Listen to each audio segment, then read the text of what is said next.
साध संगत जी प्यार से कहिए धन्य का जिमा पुरुषो जी।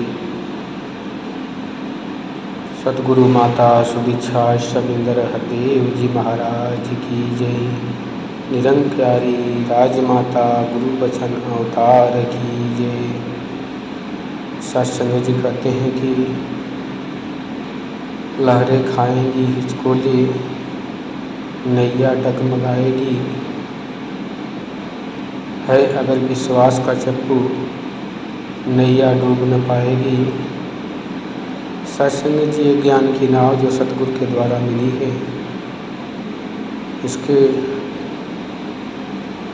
पकड़ अगर इस सतगुरु के चरणों से, संतों के चरणों से है तो सत्संग जी जीवन में बहुत सारे उतार चढ़ाव दुख सुख आते हैं जो जीवन को झकझोर देते हैं। जैसे सागर में लहरें उठती हैं तो जो कमज़ोर नाव होती है सत्संग जी, जिसका पतवार कमज़ोर होता है उसे डुबा देती है। इसी प्रकार भव सागर में ज्ञान की नैया सतगुरु सदा चलाता है, पार होता इस नैया पे सवार जो हो जाता है। सवार भी होना है तो भरपूर तन मन धन से सत्संग जी, क्योंकि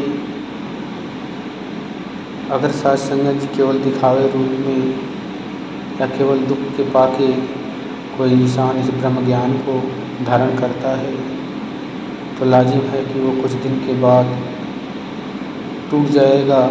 कहीं और कोई बता देगा कि वहाँ जाने से लाभ होता है तो उसे किसी दर का पक्का ठिकाना नहीं होता। वो दर दर भटकते हुए कई बार इस जीवन में ठोकरें खाता है। सत्संग जी इस पे संत महात्मा बताते हैं कि एक कुत्ता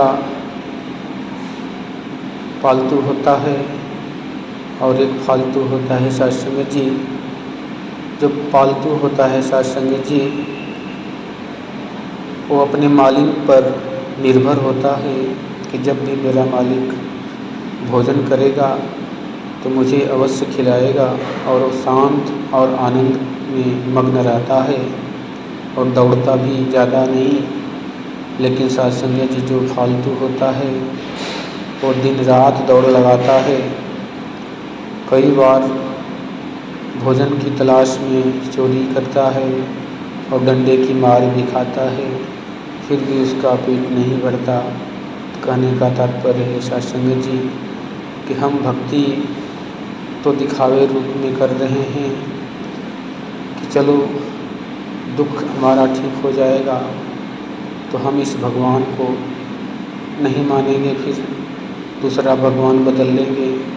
सत्संग जी ये सुख दुख का जो पलड़ा है, दिन रात अच्छा बुरा का जो पलड़ा है, सत्संग जी ये दिन रात बदलता है। धूप छाँव, गर्मी सर्दी बरसात, ये प्रकृति का नियम है और ये शरीर भी प्रकृति से ही निर्मित हुई है, तो लाजिम है कि इसमें दुख भी आएगा सुख भी आएगा। लेकिन इस दुख और सुख के अलग अलग बहाव में हमें नहीं बहना है। हमें इस परमपिता परमात्मा को जानकर धारण करके इस एक रस परमपिता परमात्मा को मानकर इसके साथ एकमिक होकर हमें एक रस एक भाव रहना है, तभी हम इस भव सागर के लहरों से बच पाएंगे। ये भवसागर ये जीवन का 84 लाख जो श्रेणियाँ हैं, योनियाँ हैं, इसमें जो जीवन है जीने का, ये भवसागर का अलग अलग किनारा है, अलग अलग धार है, अलग अलग खंड है सत्संग जी, जिसमें अनंत गहराई है। और इस गहराई से सतगुरु ब्रह्म ज्ञान रूपी डोर पकड़ाकर इंसान को, इस जीवात्मा को अपने में एकमित करना चाहता है और सतगुरु रूप में आके आवाज़ लगा रहा है कि आओ रब के दर्शन कर लो। सत्संग जी, दर्शन करने का मतलब होता है कि हम जो इन आँखों से देख लेते हैं, फिर हमें उस किसी को गवाही देने की ज़रूरत नहीं। फिर हमारे अंदर वो विश्वास जग जाता है कि मैंने खुद अपनी आँखों से देखा है। सत्संग जी कहते हैं कि बिन देखे प्रतीत न होई, बिन प्रतीत प्रीत नहीं हुई, प्रीति बिना नहीं भक्ति दृढ़ाई, जो खगेश जल की चिकनाई। सत्संग जी, अगर हम दूसरों के कहे अनुसार अगर भक्ति करते हैं, दूसरों को देख के भक्ति करते हैं, तो हमारे अंदर वो सच्चाई, वो विश्वास जागृत कभी नहीं हो सकता। उसी प्रकार सत्संग जी, जैसे कि कोई नकल करने वाला विद्यार्थी जब दूसरे का नकल करता है, प्रश्न को हल करता है दूसरे का देख के, तो उसे खुद विश्वास नहीं होता कि ये प्रश्न का जो उत्तर है वो सही है या गलत। बस वो डिपेंड रहता है कि जो मिल रहा है वो लिख लो। ऐसे ही ये जीवन में परमात्मा को प्राप्ति करने के लिए, भक्ति करने के लिए भी होड़ लगी है। जहाँ भी कोई सुनाई दिया कि चमत्कार हो गया, यहाँ तो सारे दुख भाग गए। अब वहाँ इंसान इस कदर टूट जाता है कि वो अपनी आपा खो देता है, और बाद में जब धोखा होता है तो सबक सिखाने लगता है। इसलिए सत्संग जी, बड़े सोच समझ के भक्ति पे पाँव रखना है, क्योंकि छल कपट भी संसार में आपको छल सकते हैं। इसलिए सोच समझकर भक्ति करना है। पहले भक्ति का रहस्य, भक्ति का मूल सिद्धांत जानना है कि परमात्मा कहाँ है, कौन है। इसको जो जना सके, जो दिखा सके, वो सतगुरु कहलाता है। उसके शरण में हमें झुकना है, न कि कोई तिलकधारी, कोई वेशधारी सत्संग जी, जहाँ हमें धोखा हो जाए, अमूल्य जीवन वहाँ नष्ट हो जाए। सत्संग जी, दुख को पाके इंसान डमाडोल है। ये दुख और सुख जीवन के दो अंग हैं, दो पल रहे हैं तराजू की तरह, जो ऊपर नीचे होते रहते हैं। कभी दुख आएगा, कभी सुख आएगा। ये संसार द्वंद्व से बना है। दिन है तो रात भी है, सुख है तो दुख भी है, धूप है तो छाँव भी है। सत्संग जी, ऐसे निरंतर चलता रहता है, लेकिन इसके बहाव में हमें नहीं बहना है। ऐसा कहा भी गया है कि रंग बिरंगी माया जग की, जो तेरे मन भाती है। पक्की बात समझ ले प्राणी, ये आती और जाती है। सुख दुनिया के है परछाई, जो तो प्रीत लगाएगा। दूर हो गई जो परछाई, रोएगा कुरलाएगा। सत्संग जी, जो सच्चा सुख है सत्संग जी, ये जीवन में वो परम पिता परमात्मा को प्राप्त करने के बाद ही आता है।